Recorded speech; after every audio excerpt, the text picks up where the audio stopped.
First time since the Tower of Babel has that ever happened. Never has that happened. And that happened in 2020. I mean, think how recent this all is. So what I could see occurring is the big show as illustrated in scriptures with regards to another hardcore global illness. I don't care the origins of it. We know what the origins of it are going to be, right? Man-made. But that if you're not willing to have your immunity transferred or upgraded with this thing, you now are an outlier to the collective good of the entire globe. You are a potential carrier. You are a potential super spreader. You're a potential whatever. You are an outlier to the global collective consciousness for good after this huge traumatic experience. And because you're an outlier and you will not take this thing, which then comes with a mark that ensures that you can operate in the economy and you can go to work and you can travel and you can do that all and you can buy or sell and you can do all these things. If you don't have a global connectivity to this thing that proves that you have upgraded or you're no longer a carrier of this horrible thing where, as scripture says, there's so many bodies dead in the streets, don't even try to bury them. There's going to be too many bodies. That's what the scripture says, that you will be considered a threat to all of humanity, punishable by death. That's where you can see how quickly and easily this thing could roll out in a matter of 6 weeks to 3 months. It could roll out that quick, you know? Oh, and they're dropping the seeds for it too. And you're right. It's all about control and depopulation.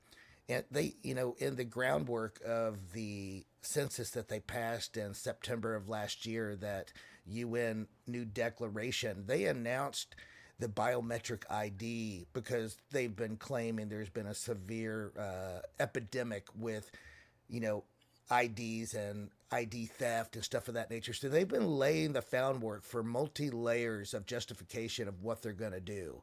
So it's all going to tie into your ability to buy and sell, because the currency will go completely digital. There's a reason why all these different cities are being remanufactured into condensed housing and marketplaces where, the West's perspective of you will own nothing and be happy and won't need transportation because it will be essentially open air prisons.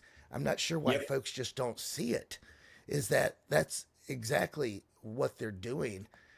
And people they're gonna have their eyes wide open at the very last second. But really, at the core of everything, what is the most important preparation is that personal relationship with Christ. I like to bring it all back to that. But you're absolutely right about what you said, is that they've been laying the groundwork and they've been doing it incrementally, slowly over the last decade, probably much longer than that. You can see it with how they've been buying out farmlands, controlling the food, the water supply, because control is their number one tactic. And now we have what's going on in the skies and what we anticipate to come, which is going to add another fear factor to everything. And that's I was going to say, and one of the aspects to the connectivity of all this is, believe it or not, which is hard for, we'll say, classical Western centric Christendom to understand, but at the core of it is also this alien deception, the UAP, non-human intelligence based stuff that is being talked about ad nauseum.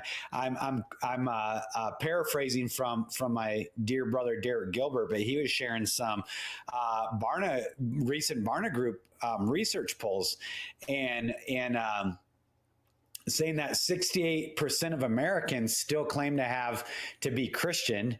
But when they're actually polled on a biblical worldview through basic biblical tenets, only 4% of the professing Christians actually are Christians.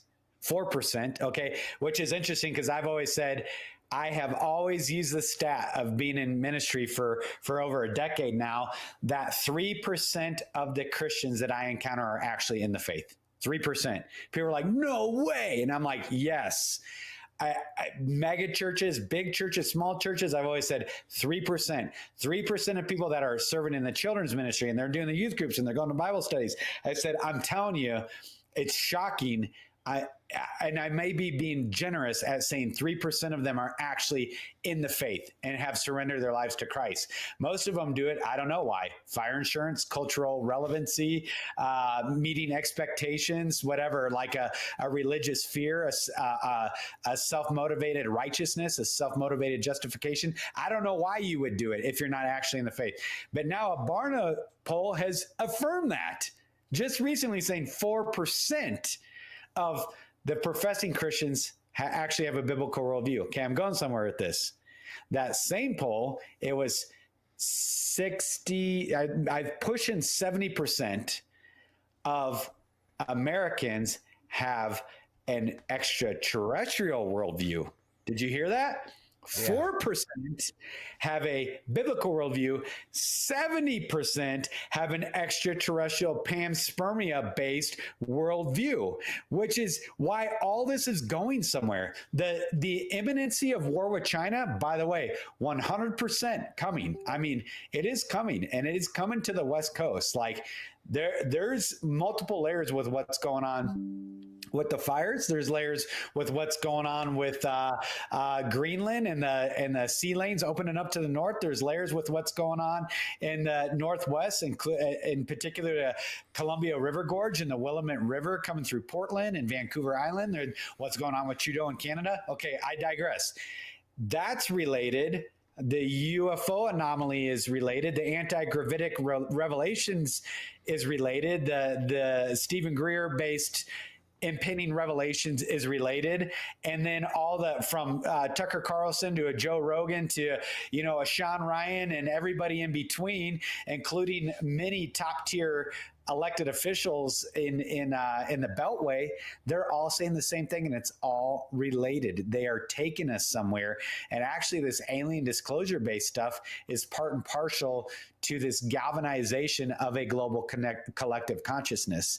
And it goes back to the attributes when you look at it from the occultists, the mystery school, mystery religion, and then you look at the New Age, and then you look at Hollywood, and then you look at the political, and then you look at the military-industrial complex, and even the Black Ops, our rogue-based military-industrial complex. Globally, they're all preparing for the same exact revelation. Oh, I forgot the Vatican. I forgot the entirety of the Catholic Church. I forgot Mormonism. They're all preparing for this thing. And that's why you can't look at it in a vacuum. You can't separate the drone phenomenon, the orb phenomenon, from the Chinese troops, from the astrocatastrophism, from the Apophis asteroid, from the Space Force, from the consolidation of supply chains, from the illnesses going around the world. They are all 100% overlaying each other to get us to a particular end state.